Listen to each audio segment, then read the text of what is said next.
Welcome back to On Texas Football's Wednesday night Longhorn live stream. I'm your host, Amanda Atwell, joined by CJ Vogel and Jeff Howe. It is Texas OU week, otherwise known as OU Hate Week. Exciting week, a lot of question marks heading into this game, a lot of anxieties that we'll talk about a little bit later, and we got a real special guest coming on in a little bit to talk about that as well. We just got this injury report out for this game, something a lot of people have been waiting for, and honestly this week, not really waiting for the Texas side of the injury report, more so the OU side of the injury report, but I don't think there's anything we're super surprised about here, to be honest. No, hey, I've been on the phone with every Chipotle in Oklahoma, specifically the ones right outside of Norman. The news holds up. You know, the tortilla flippers, they're all in agreement here. John Mateer, questionable. You had a different background today. I didn't know you were in Norman. Yeah, well, you know, we got to make do with what we've got. Quick jets back and forth, you know, to check out all of these Chipotles. But here you go. Questionable for John Mateer. I would be pretty surprised if we did not see John Mateer on Saturday. What do you think, Jeff? You know, here's where I'm at. I'm sure I'll get, I always get nervous, day of this game. And I only win the press box this year, but still the nerves will be there. We're sitting here Wednesday, and I'm just kind of you know what? Let Mateer play. F it. What do you have to lose at this point if you're Texas? Your performance against Florida was so bad that, I don't think anybody expects them to win this game. So go up to Dallas you've got nothing to lose. You're playing with house money. And like I said, just throw some caution to the wind and see how things work out. So I would expect Mateer to play. But, again, I kind of viewed Florida maybe as more of a threat than Oklahoma because, you knew Florida had pieces to have a better offense than they have. Mateer's only going to do so much. Oklahoma cannot run the football unless it's John Mateer. You go back and watch their games against Michigan and even the Auburn game. Mateer was their offense. So, John Mateer playing does not scare me. That may be a freezing cold take come Saturday night, but John Mateer quarterbacking OU in this game does not scare me one iota. Famous last words, Jeff. Famous last words. That's coming from this guy. Can you give us? CJ, you have all the inside scoop. Spent the day passing with them. I guess Rocky P has all the inside scoop. They're the ones that had the photos of Mateer and I over on the website, apparently. But it's getting creepy at this point. No, I think it's great. I think it's hilarious. But Rocky, fantastic work earlier today on OTF. I thought that was fantastic. I thought it was hilarious. Great content there. I will say I am very much excited for Monday to come, win or loss, and we can finally move on, kind of put this Mateer stuff to bed. I'm not going to sugarcoat that. I'm sure there will still be comments about you and Mateer's loving relationship, considering we still get comments about Craig Way and whether or not Jeff killed him off. Yes. I saw Craig on Monday. He's alive and well. He is doing well. But yeah, otherwise on this injury report, let's talk about the Texas end of it a little bit. Getting Malik Muhammad back, how much of an impact do you think that will make, as well as Parker Livingston really avoiding a much worse injury? That is so great. We can just leave. Can we leave that there the rest of the show? No, we cannot. That is awesome. What picture is that of you? That doesn't even look like you. That's how good AI is getting, I guess. I guess so. But to your point, Amanda, absolutely huge for Texas to get Malik Muhammad back into the rotation. You saw in the swamp, opposing coaches want to target Texas, especially when they have inexperienced cornerbacks on the outside. They went right at Kobe Black. They tested Grayson Littleton. They wanted to prove that those guys had to step up and make a play to stop opposing offenses, and the opposing teams have had success in that regard, right? We've talked about it. Jalen Gilbo was tested on the road in Ohio State. Who hasn't necessarily been tested this year? Malik Muhammad. They understand that having 5 on one side of the field is very significant, and it's tough to go against a guy that started for 2.5 years. It's very much like what teams did a year ago with Jahdae Barron. They said, well, we're not going to throw it at him. We're going to have to try somebody else. If that other guy is Malik Muhammad, well, we're just SOL, essentially. Texas doesn't have that option at the moment with him sidelined, and there you see big plays were allowed through the air so far this year against competent opponents. For him to come back on this field, and Jeff, we talked about this a little bit earlier today, not just is this great in terms of man coverage close to the line of scrimmage, but Malik Muhammad being on the field and being able to stick next to guys as John Mateer kind of maneuvers through scramble drills and understanding that you cannot give up on a play 3 or 4 seconds after the snap. That's monumental when it comes to experience and handling guys like Mateer who can extend and create with his legs down the field. So I'll get to backing up your point a sec, CJ, but I just want to say the fact that Parker Livingston is probable and that we're not dealing with like some kind of season ending deal or where he's going to be out for multiple weeks, as scary as that looked, that is awesome. So Yes.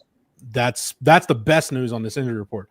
As far as Manny Muhammad goes, to your point, CJ, about quarterback run, I went back and looked at it for a story I wrote today over on TexasFootball.com. And if you look at the 2 OU games that Sark has lost, quarterback rushing yards were probably the difference in both those losses. In 2021, that OU rally gets started by that Caleb Williams 66-yard touchdown run.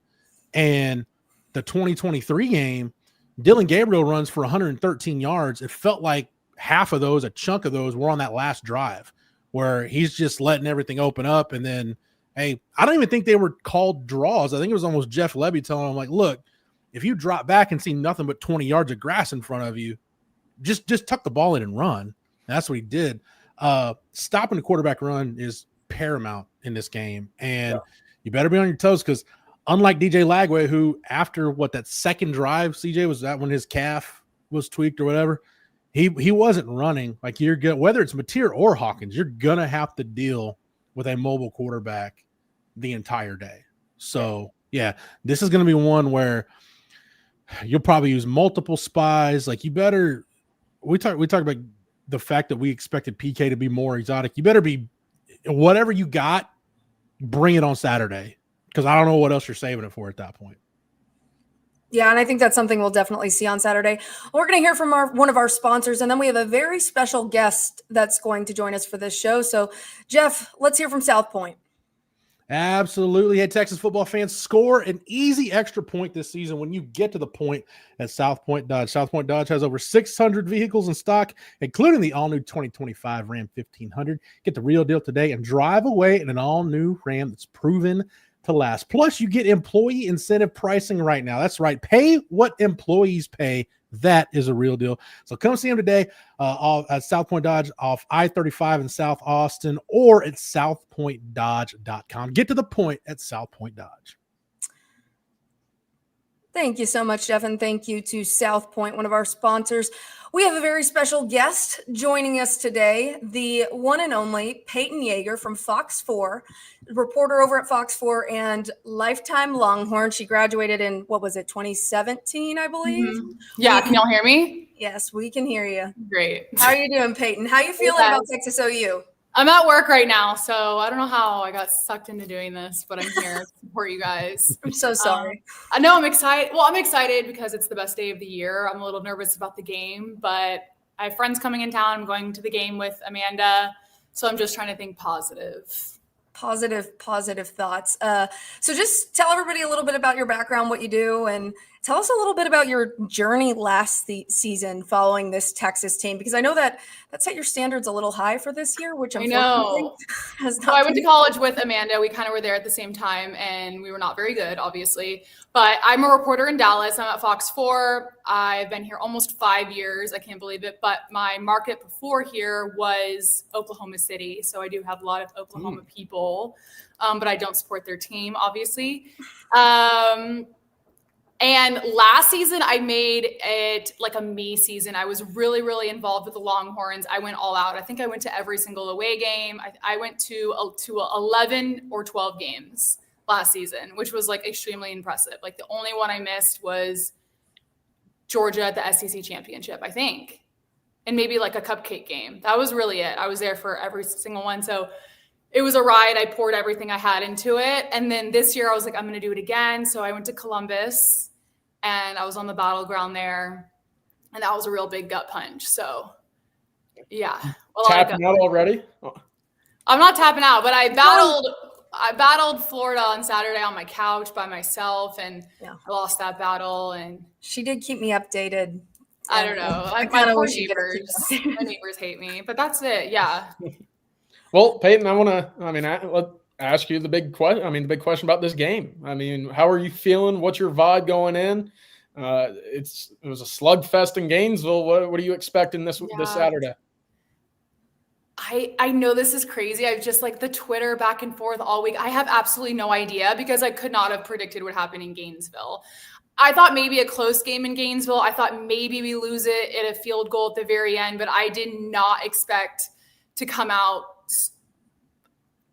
awful. So I don't know at this time what to expect. I'm hoping the defense just comes out with a completely different attitude, how they came maybe out in Columbus. I was very impressed with them there. So I'm just hoping that. But I don't really care about the Mateer thing. I text Amanda it on the side. I want to know. But I kind of like Jeff's take is I just get me there with 3 beers deep and a corn dog. And if Mateer is on the field, Mateer is on the field. I think we might be a few more than 3 beers deep at that point. Well, I was keeping it conservative because it is PG and I'm eating a Hershey's, but yeah. But anyways, so just kind of what are your frustrations so far with this season, with how it's gone? I think just unpredictable. I just don't know what I'm getting when they go on the field yet. I get it's still a little early, but we are in October, so I'm just tired of it giving excuses to some of them. Last year, maybe we were pampered, but I had no doubt going into the games. I think you had some doubt. You texted me. Well, Georgia, I was we're going to lose. I'm scared. We're gonna lose. But Arizona State, that game was crazy, but I was we're going to win this. I knew we were going to win. I flew in the middle of the night red-eye to make that game because I had a premonition we were going to win. And I had a premonition we were going to lose to Florida, so I was right. I don't want to be right, but I want your prediction for this game, but I don't know if the comments will like your prediction. I know. If your premonitions are right, you got the magic 8 ball somewhere. You got to figure out whether or not. No, I don't believe in that stuff, and that's great if you do believe in that stuff. But I don't really believe in that stuff. But I genuinely do have dreams and nightmares and feelings. You did have a nightmare before which game? I think it was before the UTEP I went to that game. wedding. Yeah, UTEP. It was before you had a nightmare before the UTEP game that we lost to UTEP. Yeah, and then look what happened. Yeah, I get weird premonitions, but for this game, I think it's going to be 21-20, but I don't have a feeling on who's going to win yet. I'm hoping we're the 21. I feel like I have to remind you, I believe this was my senior year, but your junior year of 2015, the Texas OU game. I think I sent you those highlights earlier this week, and then I sent you the screenshot of OU's final season results, which they were undefeated except for us. Yeah. So just have some faith that I have faith. All kinds of things can go which way or another in this game. I'm the negative friend, and I will be the first to admit it. When CJ posted his thoughts after the Florida game, I don't even want to see it. I love you and I love that effort that you put in, but I don't want to see it, and I just click right past it.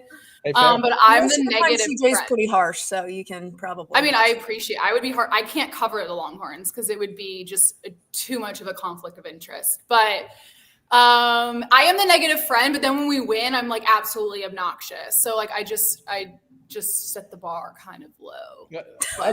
I'm shocked Jeff's still standing after all these years of Charlie Strong and Tom Herman. You've seen some bad football, Jeff. Yeah, I'm telling you, whenever I leave this mortal world, I've instructed my wife, if you can get a hold of Charlie Strong and Tom Herman and even Mac Brown or their descendants, let them know that they are responsible for taking years off my life. She would have had me a couple years more if not for having to watch some really bad football. I think Quentin said it best, though, in the chat. It was a good comment. If Charlie Strong can do it, I think anything is possible. Yeah, that's that. Look, maybe I'm just on the hopium right now, but I've seen some bad Texas football teams beat really good Oklahoma teams, winning games they had no business winning. In my lifetime, I've seen Oklahoma, John Blake has a win over Texas, the worst Oklahoma coach in my lifetime has a win over Texas in a year in which Texas won the Big 12 championship. It's I don't know. Weird stuff happens. The ball bounces weird in this game. The momentum swings are insane.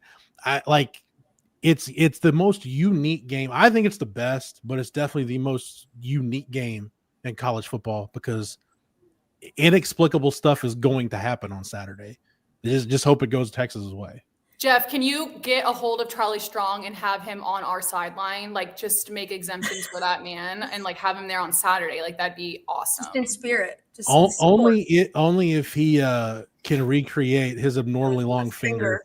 The finger picture. If Matthew, if you have that, like I just don't. It defies physics. Like he gets it pulled up real quickly here, but I feel like it had to be a wide angle. How good are you? That's crazy. I mean, hey. This is like one of my favorite pictures, and when he was like being tossed up in the air.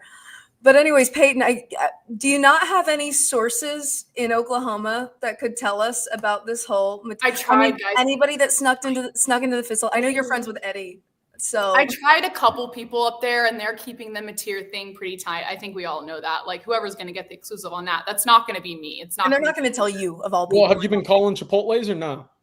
No, you are working way harder. Someone commented it, do I work at a hospital? Oh my God, that's hilarious and such a dig to my news station. But Fox 4 could use some iconic. Fresh paint. Oh, come on, Matthew. Oh, who is making these?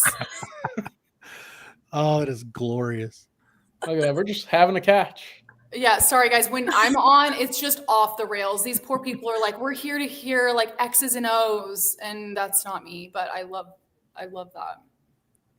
I don't like. We got to stop the AI. All you talk about is X's and O's. Y'all talk about X's and O's, and then y'all ask me like, what are the vibes that you're feeling? Yeah. What are the vibes? How many corn dogs before kickoff? That's the vibe. What are you putting on it? That's the real question. Mustard, ketchup. What are you putting on your corn I'm dog? just a mustard girl. Good. That's the only way to go. That's the correct answer. Yeah, I don't know. I'm sorry, I don't have really great answers. I'm like flipping nervous. I think we're nervous. We went to the game, the 49-0 game together. What was that? 2 years ago? Yeah. 2 or 3 years ago at this point. I think it was 2 years ago. And I think you were also nervous before that game. Yeah, I was. I remember. I think even when I don't even know, was Texas predicted to win that game by a massive amount? I don't know. I don't remember. Y'all, yes. Jeff? Yeah, because Dylan Gabriel got knocked unconscious. Yes. Davis Bevel was starting, and when that news started to leak that Friday evening, it was just like, get as many bets as you can in because this line is going to skyrocket. And it did.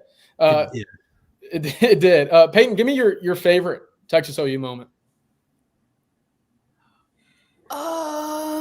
You can do a lot of them, I feel like. I've been to too many because I live in Dallas. This is my weekend. This is like my weekend to shine. Probably 49-0. I know that's like cliche, but I was with Amanda and like we were happy. Screaming, kill them in the fourth quarter. We were after the 49th point. Yeah. We wanted 50. I lost my voice screaming, kill them. Yeah. Interesting. But I haven't been on like any type of podcast after the Ohio State. I haven't talked to anybody, but like I know y'all don't care, but if you want to hear a story, I wore an Arch Manning jersey to Ohio State. Like bad. I was like, but I was full force, and the Ohio State fans were absolutely awful. They were like sticking nachos on the back where it said Manning. It was like full on. So never going back to Columbus ever again. And then I have my best OU Texas or Texas OU is 49-0. My worst is a few years ago when they came back and won at the very end. Was that last year? No, not 2 years ago. 2 years ago. That was 2 years ago. 49-0 was 3 years ago. Yeah, okay. That was I remember. That was probably the worst. So I'm hoping it's just not that. Yeah. Wait, I'm sorry. Can we go out? I'm sorry. 49-0 is up there, but Dicker the kicker is also up there. Yeah, that one was pretty amazing. It was classic. Peyton, that reminded me. I was talking to somebody about Texas OU today, and I mentioned Tom Herman, and somebody's like, my buddy was like, "Hey," he's like, "I never remember Tom Herman getting smoked, never getting beaten down." I was like, the best thing about Tom Herman being the coach of Texas was every game was close, and yet somehow the worst thing about Tom Herman being the head coach of Texas was the fact that every game was close. I think that was the most painful part of his tenure was just, you look at all these games he lost and they were all just within like one score. The what ifs involving that. That's why, like, I think David Pollock brought up the stat, like Sark is 9-15, I think, in one score games. And I'm like, that doesn't even faze me because I watched 4 years of one score games. So like it doesn't even really register with me at this point. I just want a little bit more, I don't know if I can say this word, but douchey attitude from the guys. Like I want douche. We'll call that swagger. Swagger. Yeah, like I'm not getting that from Sark. I'm not getting that from the coaches behind the scenes messaging them. Like I'm not getting like swag or douchey that maybe we had last year. You want Arch Manning after he scored the touchdown against A&M. That's the energy you want on the sideline. Yeah. And Well, you want a team playing with confidence of coming into the season as the number one team in the country. And you know, they got tested in Columbus, to y'all's point, and I don't think they've ever found that confidence or that swagger or that douchiness as you mentioned, Peyton. It's just you're supposed to play with emotion in football, right? You're supposed to go out there and say, I don't care who's on the other side. I'm going to beat you one-on-one. I'm going to, play with physicality. And that's been missing, and so far, this is, kind of that last opportunity in my eyes for Texas to bring that out because it should have been in the swamp. You play at Florida. That's a big emotional game. You're on the road in the SEC to a place you've never played before, sold out national television, and they got steamrolled. So if they do that again in Dallas, in which we all know the emotions of that game, what do you really have to lean on with this team? The answer is not a whole lot. And I think it does start with the quarterback, outside of your head coach. So, to y'all's point, you got to have some of that. And Peyton, I wanted to ask you, being in Dallas, what is kind of that perception that you've seen or heard from friends or people in the area about Arch? Because after the New York Times, the Athletic article, a lot of folks are talking. What's it like up there? I mean, there's a lot of OU people here. So you have to keep that in mind. There's a lot of Oklahoma people that live in Dallas. So I feel like I'm constantly fighting off the narrative of people that want to jump on that topic. I mean, I work at a news station and there's people from all different backgrounds, but we're definitely the underdogs. There's just no doubt. I mean, there are so many people at work are coming up to me like, we're praying for you, or like, we're so sorry. It's like a funeral. And I'm just like, yeah. But if we do upset, it's going to feel really good. So there's still hope for Arch in Dallas. Well, I have like a sliver of hope. I think Arch is definitely going to get better. I'm not saying he's like everything that everyone hyped him up to be. But I want to see more from the other guys on the team too, and also from the coaches. Like I saw a comment that said the boombox at the big house. Like I just feel like we don't have that anymore. I don't know where is that at? Why aren't we playing Boozy as we walk into games? I don't know. Like, I want to put that back on. Them posting Instagram stories of like Colin Simmons. I can't do it on here. Holding the A&M trophy in the locker room when we beat them. Like that stuff. I think is that like edited with the middle fingers? That's hilarious. Please. That was like my screen background for like a month and a half. But that's why, this game, the team that's kind of reeling coming in, or, maybe they lost the year before, you need to have something good happen early in this game. And if it does, I guarantee you, if it's a big play on special teams, a forced turnover, if it's early in the game, like a 0-0 game, and something really good happens for Texas, watch that sideline. And if it erupts, you can tell that's a team that's been lacking confidence that suddenly just got a whole heck of a lot of it. Yeah. I agree. I mean, this game, we were talking about it yesterday. It's all about momentum. And it's who is controlling the momentum swing at that time. I think in 2015, the momentum swung to Texas, and it just really never swung back to OU. And that was the winner. I mean, and we saw the game, I think the one you were talking about 2 years, which was a close loss where Texas had all the momentum, and then it went back to OU, lost at the very end. Very, very upsetting game that Texas should have not lost. But yeah, I think it's a lot about momentum. I am not completely sold out on Arch, or completely bought out of, I don't even know how to phrase that, but I still believe Arch will be a great quarterback. I still think he has a lot of opportunity. It's just, is this truly going to be a transitional year with the tools he has around him? Or is Sark going to be able to figure out an entirely new offensive scheme in a week like he seemed like he was so confident about in the press conference? Because that's what he said in the press conference. Do you think you can figure out all these issues? Yes, I think I can figure out all these issues in a week. So that's think that's a tough task. Tall task. We'll see. There's 5 big issues weighing about 300 pounds apiece right now on that Texas football team. So I think I can move quicker than all of them. So, but yeah, we'll see what they've got. But no, they're going to be tested this weekend. I do think Oklahoma has one of the best fronts in all of college football. They bring the pressure very well. R. Mason Thomas, one of the best edge rushers in the country. But when you're able to get pressure from the interior and create a muddy pocket from the front of the pocket, that's where you get in trouble. And then you look at what happened in Florida. Where was Arch getting pressured a ton? It was, face on essentially. So it's going to be a test, Amanda, to your point. Hopefully Sark's miracle worker in about 4 days, because Texas, I think, is going to need exactly that for a win this weekend. Miracle worker. That'll really pump up the optimism in this group here. The positivity. But anyways, Peyton, do you want to give an official score prediction, or are you sticking to your 21-20? 21-20. I think it's going to be close. I agree with Jeff. I think it's only going to be close if we either score first, come out swinging first with a turnover or something like that. I think that's going to be – my goal is to keep it close until the very end and then like a miracle. That's my goal. I'll take a miracle any day of the week. But anyways, I'll let you get back to work, Peyton. Thank you so much for joining us. CJ, are you gonna? No, I just want someone to meet Peter. So Kirk Herbstreit's Kirk Herbstreit's calling. So Kirk Herbstreit's calling our game, and he said on Instagram he's bringing Peter, and like Peter's going to be in front of Bevo. So if you could get that type of content, that would really get the crowd going. Yeah. We'll make sure that Bevo and his relationships with dogs is improved from the last. This is a good dog, a good boy. Yeah, there's no need to bullhorn this dog off the field. Jeff is like, get this girl out of this chat. He's like, I don't know what. No, I'm looking at the chat because some of you need to behave yourselves. Yeah, what are they doing? I can't. Just don't look at it. Peyton, it's an S show in the chat sometimes. So. Yeah. Okay. Well, I'll be there on Saturday. I'm going with Amanda, so we'll be there if I see any of you guys. Say hi. Say hook 'em. Well, there we go. Not working. So if you see me with the margarita, that's don't tell her bosses. Exactly. She'll behave fine. I'll make sure. Okay, fine. How do I get out of here? Okay, bye. Thank you, Peyton. Thanks, Peyton. Anyways, thank you so much, Peyton.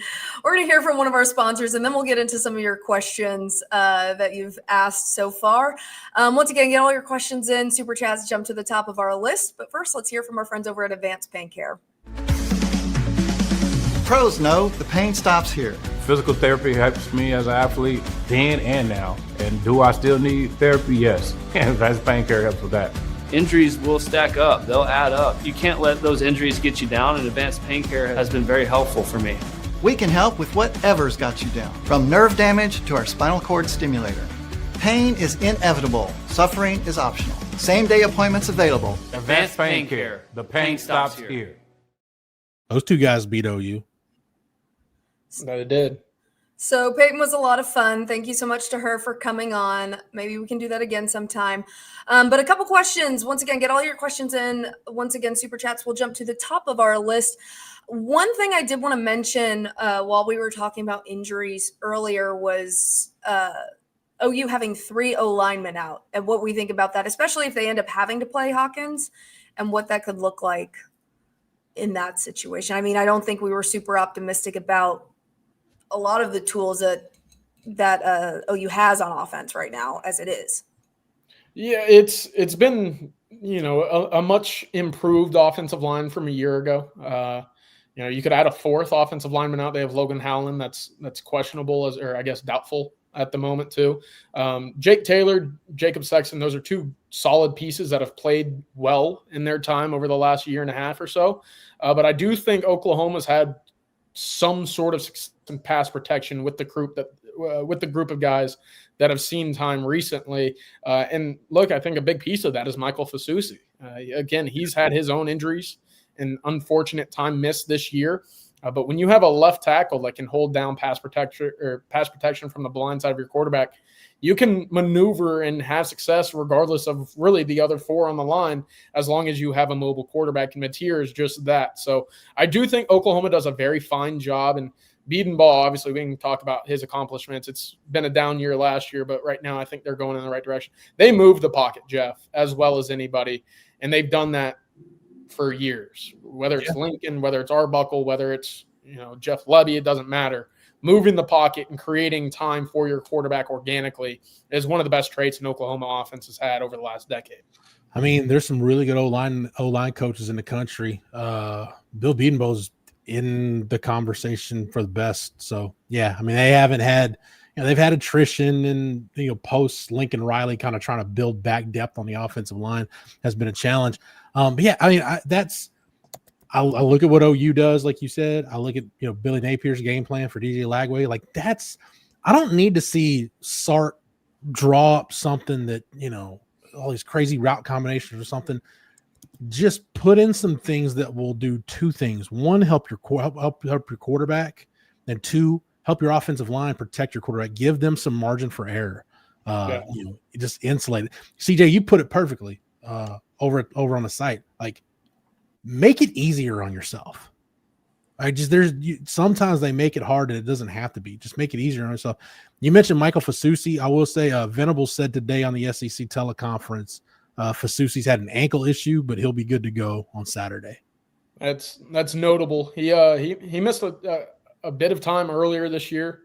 I think dehydration was a big part of that. He was trying to get conditioning right coming out of fall camp, had some setbacks there. But to your point, if a bum ankle is there, look, there's a guy you can target at the tackle position. I will go back. Jacob Sexton, Jake Taylor, I believe they've combined for about 10 snaps combined this year. And then Logan Howland, he's been your plug-and-play left tackle with Fasusi sideline. So the full offensive line for Oklahoma should be healthy for this game, despite having 4 guys listed on the injury report.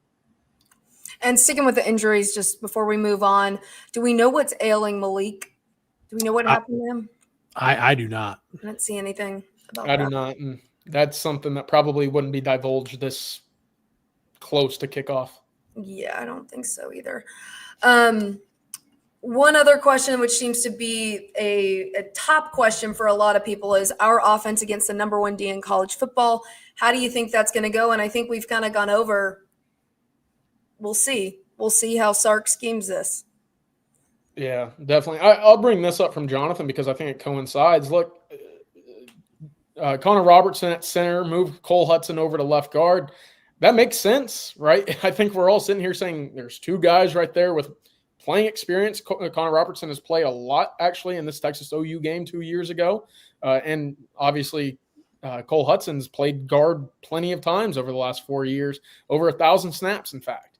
Yet we haven't seen that variation or combination of offensive linemen this entire year, which leads me to think it's not going to be a possible solution, because this offensive line hasn't been good for 5 weeks. It's had moments. I think Texas wanted to force it after the Ohio State game, showing that promise in the run game. But you had 3 cupcakes to get right, and we didn't see one time of Connor Robertson, Cole Hudson, DJ Campbell combination on the interior. I don't think you're going to magically just see that after seeing the staff move Nick Brooks in with really no training or preparation for left guard at all last week. Yeah. Look, everything should be on the table for offensive line combinations. Like, it was that bad last week that there is no bad idea. The problem is, and I don't know if it's a problem, but it's the reality of the situation. Kyle Flood and Sark are not going to rotate offensive linemen. They haven't done it before. I don't expect them to do it now. And honestly, like, unless there's injury or you have a situation where you legitimately feel like you've got a starting caliber player, like they had the last couple of years where DJ Campbell would start at right guard, but like CJ felt like every third series you go with Cole Hudson, and then you kind of do that rotation, and then whichever one has the hot hand, it would tend to be in the game at a certain time down the stretch. So they're just not, I mean, and I'm not like dodging the question or poo-pooing the question or anything like that, but that to me, it's like, why am I going to drive myself insane thinking about something that's probably not going to happen? Like, it's just, the sooner I live in reality, the better off I'll be able to understand like what the situation is with this offensive line. I think it's more likely that you probably see Nick Brooks start at left guard on Saturday. Like, if you're looking for a change, that's probably it. Which again, like, I go back to what CJ said, like, if it was desperate enough for you to envision that you were going to have to use him at left guard, why not spend the bye week and the week of leading up to the game getting him ready to do that? That's That's where I take issue with some of the stuff the staff does. Like it's stuff like that. Like you clearly see that there's an issue. You have a fallback plan, a backup plan, yet you did not cultivate said backup plan at all. And you threw a true freshman out there in a really, really tough spot. Yeah. So. And we keep getting questions on this. What happened with Neto? Did he tell the coaches he plans to portal when Stroh started the Ohio State game? I don't think you guys have information on that part of it, but I mean. I've not heard that. He did play against San Jose State. We've seen some clips circulating online recently as well in regards to that game. So the best way I can describe Neto right now is probably unavailable.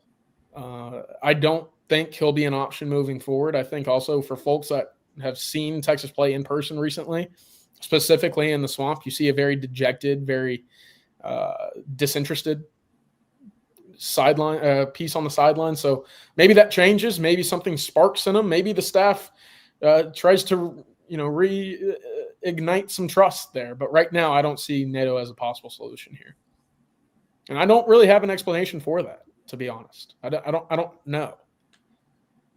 Yeah. I like this question too from Matt Hanley. Thanks so much for the question. This likely been said, but where's the player leadership? Seems like we're really missing a Jay Witt, a Murph Dog to hold others accountable. And I mean, it's a good question. I kind of agree with that too. I think it kind of also goes back to the whole swagger thing we were talking about. Where's the kind of just the energy? Where's the confidence? Yeah, take it, Jeff. Tell me who's playing at a high enough level to where they can be that guy who stands up in front of the room and speaks out. I mean, we can talk about leadership all we want. To be able to lead, you have to be able to play well. Otherwise, you're just hollering and screaming and nothing's going to get accomplished other than probably pissing off your teammates. Yep. Who right now is playing well enough to stand up and step up and be a leader on this football team? I think you're absolutely right. And that sucks because how do you get out of that? Well, someone has to step up, lead, and then perform well. You're almost in like an endless cycle of butting your head against the wall, hoping something changes, and not necessarily having the tools to go change it. And I think defense is in a right spot. I think Michael Taft, Anthony Hill, Colin Simmons, I would group the three of them into that leadership quality or category. But to your point, Jeff, you have a lot of first-time starters, a lot of guys making their first real impact on offense. You don't have anybody. It was funny. I was watching back the Michael Taft interception at the Swamp. I watched it in real time and noticed that as he ran to the sideline, defense is going crazy. They just got to pick. You have a chance down 2 scores late in the fourth quarter to chip away, to maybe make this a game once again. And this is right after the offense has been stagnant, not moved the ball. You look over at the offensive huddle and it's dead. It's like, oh, shoot, we got to go back on the field again. Like, we know what's going to happen here. Yeah. Sure enough, they ended up scoring on that drive, but it wasn't because of, will, passion, swagger, charisma, whatever you want to talk about. It wasn't the leadership. It was Arch basically rolling out, making magic happen on 2 straight plays to get down to the red zone. But it's got to change. Sorry, CJ. I feel like this is, and again, this may have been a miscalculation by the staff and maybe something they're adjusting to now. You do have some good leaders on this team, but most of them, as you said, CJ, are on defense. Offensively, it's got to be up to the position coaches to step up and take on some of that leadership, because I don't know that you've got anybody in a position to do that right now. Somebody in the chat said DeAndre Moore is that guy. Yeah, but DeAndre Moore making an impact on the field is dependent on literally almost on 10 other guys around him. The quarterback's got to get him the ball. The offensive line has to protect. Everything has to develop.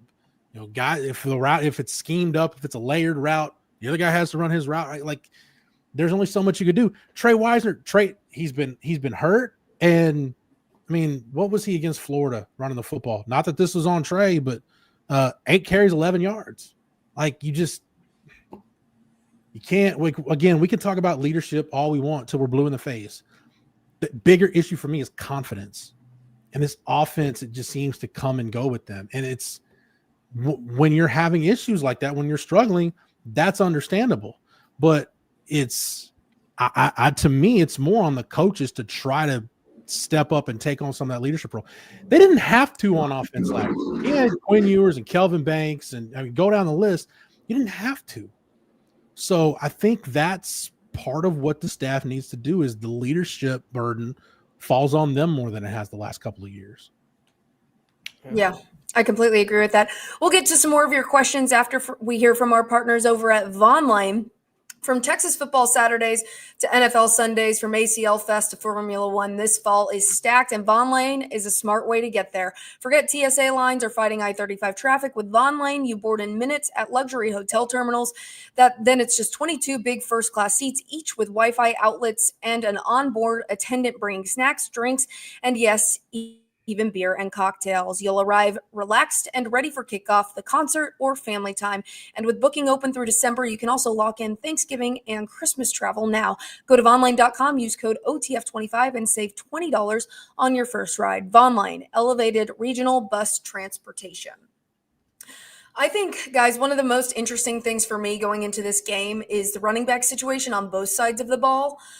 We have a question from OG Sling Blade. What's OU running back room look like? And CJ, we need your movie reviews. So feel free to watch more movies. I've only watched the one. So I'll try to get one this weekend. I'll get it for Rod and Coach Shipley on the winning drive. I got a few I need to watch, but OU running back room, they've tried to incorporate more of Jay Knott, who was expected to be kind of their bell cow number one guy coming into the year from Cal. He hasn't been that guy, and you hear Arbuckle, you hear Venables talk about him. They're like, yeah, we just don't know if we can trust him. And how he plays in practice is how we're going to dictate if we can use him or not. Stop me if you've heard that before. And quite frankly, through 5 games, they just haven't necessarily given him the green light to be their guy. Torrey Blaylock out of Atascocita is their number one right now, averages 4.5 a carry. Great straight line speed guy, still kind of figuring out the vision aspect. So if he can't hit a hole and go, more times than not, you'll be able to corral him near the line of scrimmage. Yeah, and sticking with the run game situation, on the Texas side, players we did not see in action against Florida. Do you think we'll see more Simon or Christian Clark on Saturday? I mean, for more backs to get into the game, you have to have some kind of rhythm, some kind of flow on offense. If you're just going 3 and out, you're not getting anything established. So I hope we see more James Simon because I do like him. Will we see more? I mean, I don't know. It's hard to envision, CJ. It's hard for me to envision Texas like sustaining drives consistently against Oklahoma's defense. I think it's going to have to be more about shot plays and things like that. So I don't know, maybe, but you got to do your job up front first. Again, kind of like what I talked about with DeAndre Moore. I think, and again, this is kind of trying to view it through the lens with which the staff views it. To see more of the running backs is dependent on the offensive line doing their job. Were you surprised at all that none of those guys got touches? Except, Christian Clark had that throwback screen, but no direct handoffs. Were you surprised by that, Jeff? I mean, I was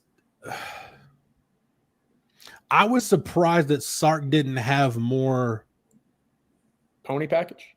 Not necessarily pony package, but didn't have more answers on first down. Yeah. Like for your drive starters. I mean, at some point, like you just have to kind of roll with it. Like, okay, we're getting, 1.5 yards a pop here. Like, what's the worst it's going to do if we hand James Simon the football? So I don't know. I know that kind of contradicts what I just said, but it's just when it's as bad as it was, when your run game is as bad as it was against Florida, it's really hard to think that anything is going to significantly change it because it probably won't. It's just the whole thing just has to be better. I mean, I don't know any other way I can put it. The whole deal has to be better. And and for this game in particular, because I went back and double checked my numbers today, in the last 28 Texas OU games, 25 of them, the team that won the rushing yardage battle won the game. No kidding. Oh boy. Yeah. This will be. Yeah. And this is the ultimate line of scrimmage game on the schedule. Like if you lose the line of scrimmage in this game, you don't have a chance. So it's basically, can Arch Manning outrun Oklahoma? Or can Arch Manning outrun OU's I mean, really, because both whoever plays for OU, because I mean the Mateers led OU. I mean, I think he's second on their running back on their rushing list so far for this year. OU has not had a very successful running game either. Sorry, man, I didn't mean to cut you off a minute ago, but like, which quarterback run game is going to be better? Who's going to get more out of the quarterback run game? That's probably going to be the team that wins. And can you get enough of your traditional game? I think for me, CJ was onto something earlier this week. I'll give you credit for it, CJ, talking about the quick game, screens. It's going to have to be stuff that's an extension of the run game. Like that's how you're going to have to run the football. It's not going to necessarily show up in you had X amount of yards on X amount of carries. It's going to be, hey, did Dalen McCutcheon have 3 catches for 30 some odd yards when those catches effectively are like long handoffs? Yeah. So that's the kind of stuff I see a lot in the chat, and it's very valid questions like, well, how can you fix this in a week? What can you fix in a week? That's something you can do in the short term to remedy the issue. Look, they can't go on the waiver wire and get more offensive linemen. You just can't do that right now, right? It's impossible. But what you can do is you can find certain things that if you can hone in on them and cultivate them in practice, that you feel comfortable enough to run them in a game that can simulate some of your run game. To your point, Jeff, you go back, what was it, 2022, first play of the game? What was it? Quick extended handoff, quick missile screen to Xavier Worthy, who goes 75 yards of the house. Yeah. Get your guys the ball in space and let them create. Texas has talent. It doesn't seem like it because we haven't seen them in action. But these guys aren't duds, right? DeAndre Moore with the ball in his hands, a good player. Ryan Wingo, very much the same. And again, we didn't see it at all in the swamp, but we've heard all season long when he's healthy, he's a good blocker with Emmett Mosley and Ryan Wingo and Parker Livingston, big body guys that are willing to embrace contact on the outside. And I feel like I'm selling you fool's gold because I'm telling you, we hear these things and then we get to a game and it's like, well, how do you know? Because they're not given or put in those positions to prove us right. It's so interesting this year that basically the quick game has vanished, and the quick missile screens that we've seen, or the bubbles, or whatever you want to call it, the targets to motion that create the jailbreak screens, they're not there, and it's kind of evaporating everything that we thought we would see to kind of complement the deep shot. That's all we've seen. So I'm hopeful that, to your point, Jeff, the extended handoffs, the layups of go get 5, and that's a successful play to stay ahead of the chains, that returns in some capacity this weekend. Yeah. And it's not to say if you plan on calling a bunch of screens that it's just going to work, but you cannot show up for this game with the same game plan you had against Florida and expect to win the game. You just can't. I mean, it's as simple as that. I think this is a game every year. You can't show up with the same game plan that you've had at all at previous games in the season. We'll talk a little bit more. Unless you've got VY or Colt McCoy at quarterback, it's just like, hey, we'll tell you what we're going to do, and it doesn't matter. See if you can do anything to prevent it. But we'll answer a few more of your questions and wrap up the show right after we hear from our last sponsor, Hayes City Store. Jeff, take it away. Exactly. There's a few restaurants, very few restaurants, that once you go to them once, you just know right away it's a special place. And Hayes City Store is one of those places. They got scratch-made Texas comfort food, everything from their truck stop enchiladas, their award-winning chicken fried steak, the homemade desserts. It's all good. It's all made from scratch. They've got live music 6 nights a week, 50 beer taps, ice cold long necks, tasty margaritas, also 11 TVs in the ice house. Whether you're talking about a Saturday game day or a Sunday game day, it's perfect for that. They've got that Sunday brunch every Sunday from 10 to 3.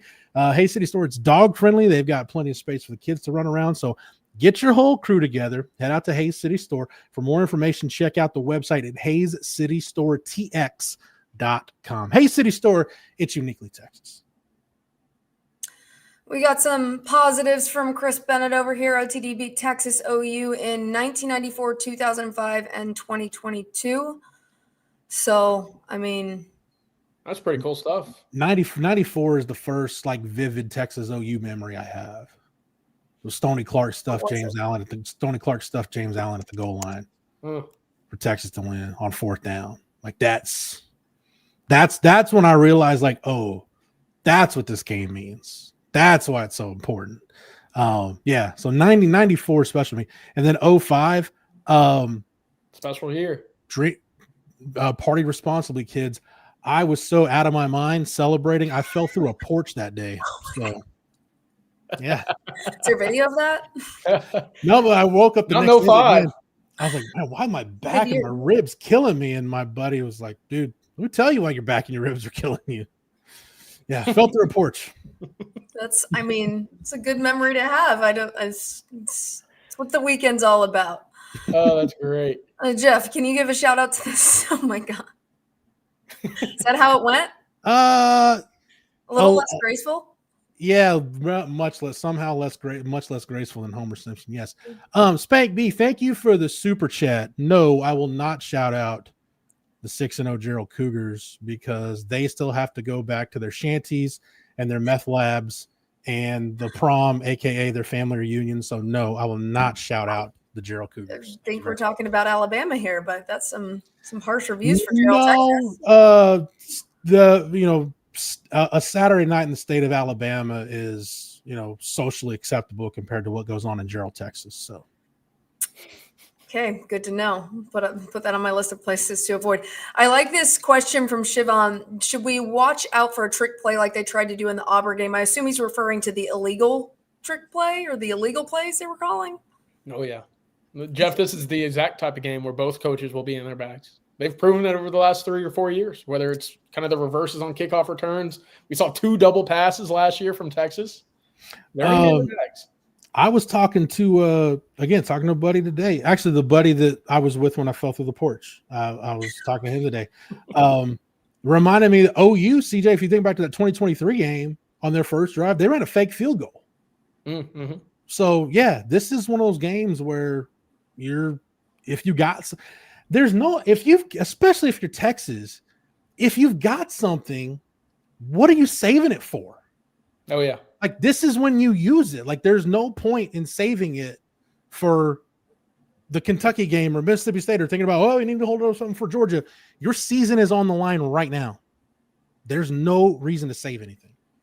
And to your point, use those plays against Kentucky, against Mississippi State. You need everything that you can to help keep this season alive because, to your point, Jeff, it's on life support. You need everything. Yeah. And to that point, why would you be keeping that stuff in your bag when you're losing to Ohio State and can't seem to be doing anything, or losing to Florida on the road when you're also looking a little lethargic? This is a game where that kind of stuff needs to happen, or you probably will lose.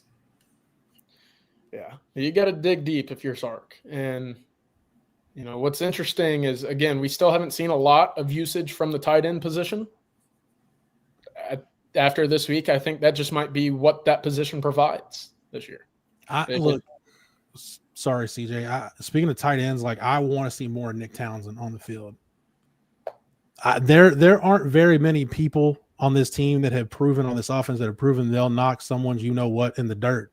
Nick Townsend will. So you got to have some of that in this game. You need that. That's the spirit, the attitude you need in this game. I think that's what wins this game. But before we wrap it up, I was just going to ask you guys, what are some of your keys to the game? Just give me 2 to 3 things of your keys to the game of how Texas wins this game. Oh, Jeff, you want to go 1 for 1? What do you think? I'll say this because I actually really do think this can happen. You got to be cleaner on special teams. Specifically, your gunners have to be – they got to have more awareness and be able to handle the ball on the bounce in the air, down at you can, to an extent, control field position in this game. And I've got a feeling, man, we don't know how healthy Mateer is going to be. But you got to remember, Brent Venables at one point in time worked for Bill Snyder. Brent Venables could play this like a Bill Snyder game where, hey, he might decide 14 points is enough to win. And who knows? Maybe it is in this game where it might just be a field position, type game. And hey, the one punt you down inside the 5 that helps you force a turnover, that may be the difference in the game. So that's one thing I do think Texas can realistically clean up in a week is just your gunners on your punt team. They've got to be more aware of where they are, where the goal line is, the ball breaking the plane, and you can help yourself a lot when in field position. Yeah, I love that because, to your point, we saw 2 or 3 years ago, the blocked punt that ended up in the arms of Xavier Filsaime for a touchdown, that invigorated half the stadium, to your point, changed momentum. For me, the big thing is you got to get the ball out quick. I loved what Billy Napier did last week with DJ Lagway. He said, hey, you get one read, it's going to be the short crossing route, and you're going to hit that read, and Arch Horns, you'll never take away the long developing hole shots with Arch Manning and Steve Sarkisian. It will always be a part of this offense, but I'd like to see that sliver of the pie slim down quite a bit. Because what are you doing? You're either hitting a home run or you're striking out. You're having no opportunities to hit a double or hit a single and steal a base, right? You know what I mean? You're not allowing yourself to rally. It's either home run or bust. And right now there's been a whole lot more busts offensively than what you've seen with the deep ball. So get the ball out quick. Allow your guys to pick up 5, 6 at a time. Because one thing that we know of in this game, more times than not, it's going to be very hot. And Marcus, you could probably talk about this. We've heard it from Rod B in the past. Defenses that are on the field a lot in this game, boy, do you wear down in the second half. And right now, based off of what we know with Texas and Oklahoma and the way that they're playing ball right now, I don't really think that we're going to see the Texas offense on the field for many extended drives. That's got to change. That's what I thought was funny about, I don't know if you saw earlier this week how Venables said that they practiced indoors because it was 90 degrees outside in Norman. Yeah. He came back today. He came back today and said, well, we practice indoors every Tuesday. I don't know if they do. I don't follow. Well, why'd you say you practiced inside? Because it was hot. I think that's one of the fun parts about this week. It's just kind of little mind games that are played back and forth. Yeah. I mean, more so on OU's side this week than Texas's side, but that's part of what makes it fun. Yeah. The other thing too, I'll add another key to the game. Defensively, you're going to have to take some chances. And what I mean by taking chances is you're going to have to play tighter man coverage. You're going to have to blitz a little bit more. You're going to have to – Oklahoma's skill talent – I'm not saying Oklahoma's got bad skill talent. Their skill talent's not as good as Florida's. I truly believe that. So you're going to have to trust that your corners can hang in man coverage. You're going to have to devote an extra defender to material. You're going to have to bring extra guys to the line of scrimmage. You're going to have to send extra guys after the quarterback. We've heard Sark from day one since he took this job talk about we got to be tighter man coverage, be stickier in man coverage. Well, you've recruited the personnel to do it. Now you got to go do it. And just understand that, hey, you're going to live by playing tight man coverage. You're going to die by playing tight man coverage. But this is the kind of game where I think the benefit of getting OU behind the chains or forcing a turnover, I think it's worth the risk of, man, if you give up an explosive play down the field and a guy loses on a 50-50 ball. Yeah. This question from Parth Brooks. When Barry Trammell was on with Jerry and Bobby earlier, he said, if Mateer can literally grip a football, he's a go. What do you think? Risk it all or / rest of the season for Red River? I think they risk it. I do. They know what's going to happen if Michael Hawkins starts. We saw that last year. It's just an unfunctional, dysfunctional offense. It is. And I think a 60% John Mateer is a much better option for Oklahoma because of what he brings to the table with his legs. And look, he can still beat you with a bum right hand or not. He's just that talented. Yeah. This is it's interesting, the dynamics at Oklahoma now. Oklahoma's kind of where Texas was after A&M left for the SEC, where for Texas, Oklahoma was the only rivalry game on the schedule. So that if you're the coach of Texas, that's your one chance to prove to your fan base, yeah, we beat a rival. Oklahoma State, now that you no longer have Bedlam, like this is the game you need to win. And I guarantee you with that fan base, if they lose this game, they're not going to care about the 5-0 start. They're going to care that Brent Venables is 1-3 against Texas with two of the more lopsided losses in the history of this rivalry on the Oklahoma side. And now the perception will be you lost to a bad Texas team or a Texas team that was in a rut and you helped get them out of the rut. So this is a massive game for Brent Venables. So yeah, they will risk it. I think also at the same time, I just thought about this. If you look at the OU's schedule the rest of the season, it's not going to be easy either way. Texas, it's not going to be easy. So you're going to risk it at some point. At the same time, you're going to risk losses later in the season just by playing those teams, even if you're fully healthy, because they have such a gauntlet of a schedule. So yeah, and where 1982 Boomer Sooner said, you got to admit one loss to Texas will hurt, but you can make the CFP. Yeah, but I think if Oklahoma loses to Texas on Saturday, that's not going to be their last loss. Yeah. I'd agree. I completely agree. All right, well, that's about all the time we have. We have a lot of activity going on this weekend. Do y'all have any quick score predictions for us? No? You don't want to give one? I mean, I seriously, like right now, as we sit here on because Wednesday CJ's night, probably going to pick OU. That's why he doesn't want to give one. I've had a good time with the chat tonight. I don't need to ruin it. I'm spoiled. I'm going to pick Texas to win the game. I'm going to pick Texas to win the game. Put him on the spot. Make him pick. I don't think the winner of this game gets to 20 points. I mean, I think I agree with you there to an extent. I think I just did moving goalposts earlier, and I think I picked Texas 21-17. One of those. The under hits. We'll see. It's interesting because this is kind of the same approach, feel maybe, obviously for different reasons entering the Florida game, in which you had a very similar over-under of 42, and that hit very easily for, again, a different reason than what we expected. It wouldn't surprise me if this game kind of snuck into that territory once again. Hopefully, opposite of what we experienced a week ago, but the big plays, the 60. I'm not even reading these, Jeff. The 60 to 70-yard plays that Texas allowed, if they can find some of their own in this game, the big special teams play. I don't know how they can do it because we haven't seen it this year, but that's got to change. It's got to find a way to create on the fly for the Longhorns. If you can get chunk yardage plays, make Mason Shipley a weapon for you in this game. If Sark will take the points. Amanda, at this point, I don't think he has a choice. I would hope he realizes that at this point, like your offense isn't good enough for you to sacrifice surefire scoring opportunities. I really, really hope he realizes it at this point because I'm not completely confident he does. I don't know what other choice he has, but we'll see.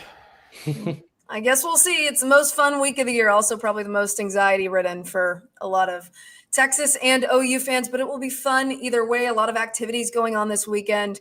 There will be a Dallas, Texas X's tailgate watch party at the State Fairgrounds. I believe it's outside of Gate 5. A lot of other activities. There's a pep rally the night before the game. I think it's at the AT&T district in Dallas, so come out and support your Horns there. OTF will be at Terry Black's on Friday afternoon. I believe all this information is online as well. So just make sure to come out and support and have fun, win or lose. Hopefully win. We'll be celebrating a Longhorn win and be in a much better mood next week. So you guys make sure to tune into Coffee and Football tomorrow morning. A lot going on this week, but a very, very fun week. And beat OU, hook 'em horns. For On Texas Football, for this Longhorn live stream, I'm Amanda Atwell. That's CJ Vogel and Jeff Howe. We'll see y'all next week. Matthew. Welcome.